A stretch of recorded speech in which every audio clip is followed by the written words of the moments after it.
Okay, I'm going to make these pants famous, I think.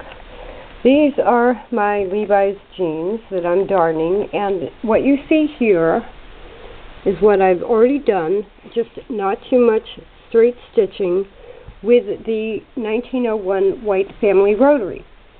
And I did the other leg with a brother and a Singer 1589 hand crank.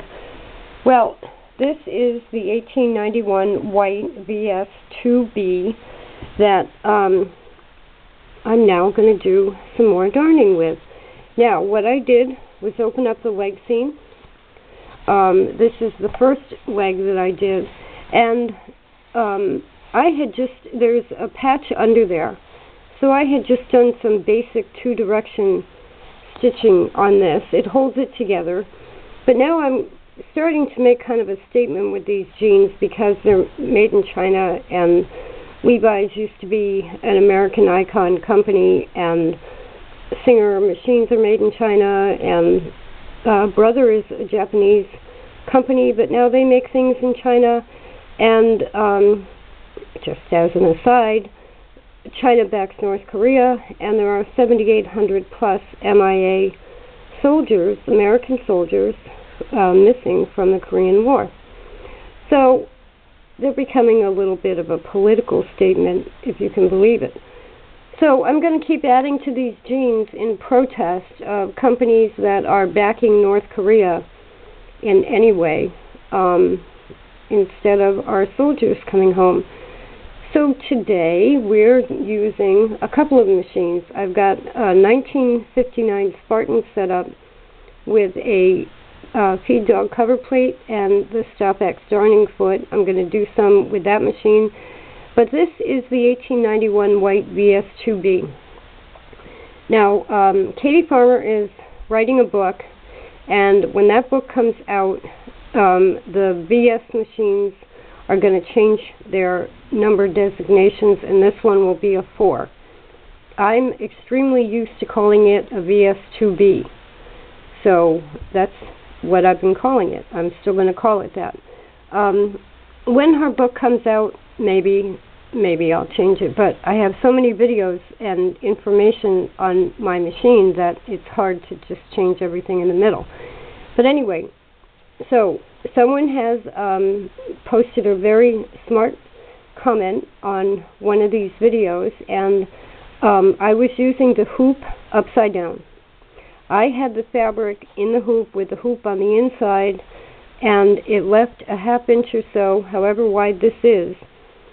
So on the 1588-89, you could see that everything was bouncing. So I had everything in the hoop the wrong way. I now have it correctly, where you want the fabric on the bottom of the hoop, obviously closest to the plate, the bed of the machine.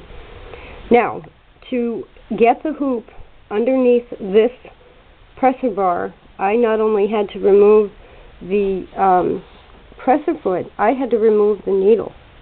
The VS IIb takes a 20x1 needle, which is a little bit longer than your standard needle, and I couldn't squiggle it under there in any way.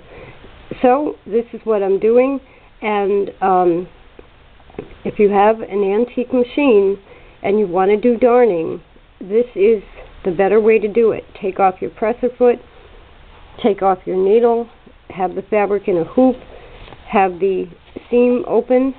Now you can see all of that fabric of the jeans is not in the way at all. I've opened up that seam about 10.5 inches, and I'm dealing with a flat surface.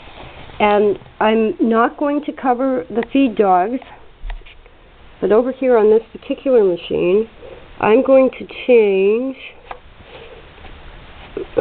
This doesn't go to a 0, but I've got it on the lowest setting. And that's actually brass and not dirt.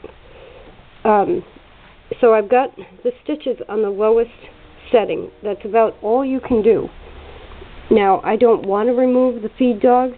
There have been a few suggestions where you can use a credit card or an index card or tape to cover the feed dogs.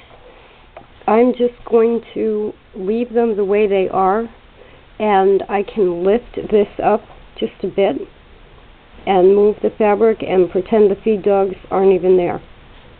So that's what I'll be doing in a little while with the 1891 White VS IIb.